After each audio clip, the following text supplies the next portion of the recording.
Nomor 3 ini mengulas sejarah kurikulum dari masa ke masa yang ada di Indonesia. Yang pertama yaitu kurikulum tahun 1947 atau kita sering menyebutnya yaitu Rencana Pelajaran 1947. Kurikulum pertama sejak Indonesia merdeka. Perubahan arah pendidikan yang lebih bersifat politis dan orientasi pendidikan Belanda kepentingan nasional. Kurikulum ini lahir di kala Indonesia baru merdeka. Maka pendidikan yang diajarkan lebih menekankan pada pembentukan karakter manusia di Indonesia. Fokus rencana pelajaran 1947 tidak menekankan pada pendidikan pemikiran, melainkan hanya pendidikan watak, kesadaran, bernegara, serta bermasyarakat.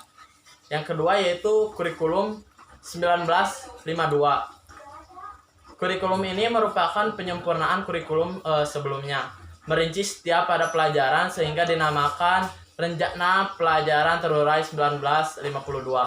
Kurikulum ini sudah mengarah pada suatu sistem pendidikan Indonesia seperti setiap pelajaran yang dihubungkan dengan kehidupan sehari-hari, seperti silabus mata pelajaran yang menunjukkan secara jelas seorang guru mengajar suatu mata pelajaran.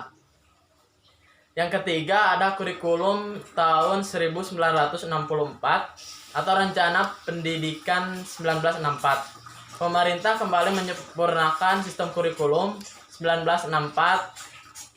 Kurikulum ini memiliki ciri bahwa pemerintah mempunyai keinginan agar rakyat mendapat suatu pengetahuan akademik untuk pembekalan pada jenjang SD, sehingga pembelajaran dipusatkan pada program Pancawardhana, yaitu membangun moral, kecerdasan, emosi atau aristik, keprigelan atau keterampilan dan jasmani. Yang keempat ada kurikulum tahun 1968.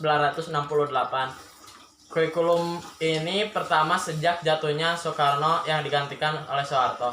Kurikulum ini bertujuan membentuk manusia Pancasila sejati, kuat, sehat jasmani, mempertinggi kecerdasan dan keterampilan jasmani, moral, budi pekerti, dan keyakinan beragama. Kurikulum ini merupakan perwujudan dari perubahan orientasi pada pelaksanaan Undang-Undang Dasar 1945 secara murni. Ciri kurikulum ini memiliki muatan materi pelajaran yang bersifat teoritis, tidak mengaitkan dengan permasalahan faktual yang ada di lapangan. Titik beratnya pada kurikulum ini pada materi apa saja yang tepat diberikan kepada siswa di setiap jenjang pendidikan. Isi pendidikan diarahkan pada suatu kegiatan yang tujuannya untuk mempertinggi kecerdasan serta keterampilan dalam mengembangkan fisik yang sehat serta kuat. Yang kelima ada kurikulum tahun 1975. Pemerintah memperbaiki kurikulum pada tahun ini. Kurikulum ini menekankan pendidikan yang lebih efektif dan efisien. Menurut Mudijito, yaitu Direktur Pembinaan TK dan SD Departemen Pendidikan Nasional, kala itu kurikulum ini dikenal dengan istilah satuan pelajaran, yaitu rencana pelajaran setiap satuan bahasa. Yang keenam ada kurikulum tahun 1984. Kurikulum ini mengusung pendekatan proses keahlian. Meski mengutamakan pendekatan proses, tapi faktor dari tujuan tetap penting. Kurikulum ini sering disebut juga kurikulum 1975 yang disempurnakan. Posisi siswa ditempatkan pada subjek belajar dari mengamati sesuatu, mengelompokkan, mendiskusikan, hingga melaporkan. Model ini disebut cara belajar siswa aktif atau CBSA. Yang ketujuh yaitu ada kurikulum tahun 1994 dan suplemen kurikulum 1999.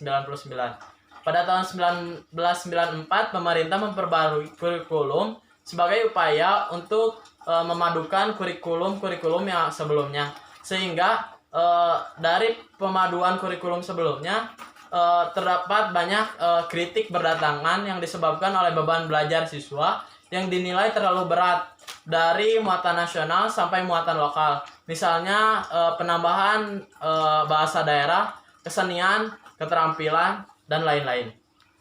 Yang kedelapan yaitu kurikulum 2004 atau KBK, kurikulum berbasis kompetensi. Pada tahun 2004 diluncurkan kurikulum berbasis kompetisi atau KBK sebagai pengganti kurikulum sebelumnya.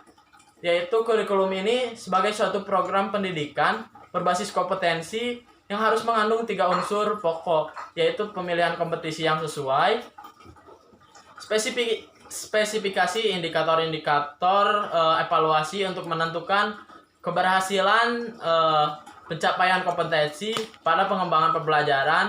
Yang mempunyai kurikulum ini juga mempunyai ciri-ciri sebagai berikut, yaitu menentukan pada ketercapaian kompetensi siswa baik secara individual maupun klasikal, berorientasi pada hasil belajar dan keberagaman kegiatan belajar menggunakan pendekatan dan metode yang bervariasi. Sumber belajar bukan hanya guru, tetapi juga sumber belajar lainnya yang memenuhi unsur edukatif sendiri.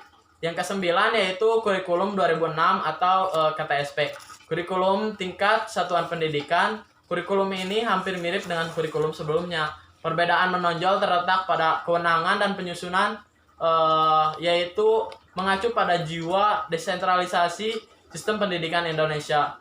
Guru dituntut mampu mengembangkan sendiri dan melakukan penilaian yang sesuai dengan kondisi sekolah masing-masing. Yang terakhir yaitu ada kurikulum tahun 2013. Kurikulum ini adalah pengganti kurikulum KTSP.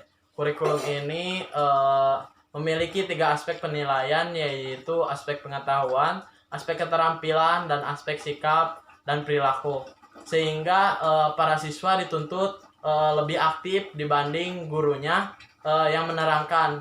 Jadi di sini siswa harus aktif menerangkan kepada teman-temannya serta guru.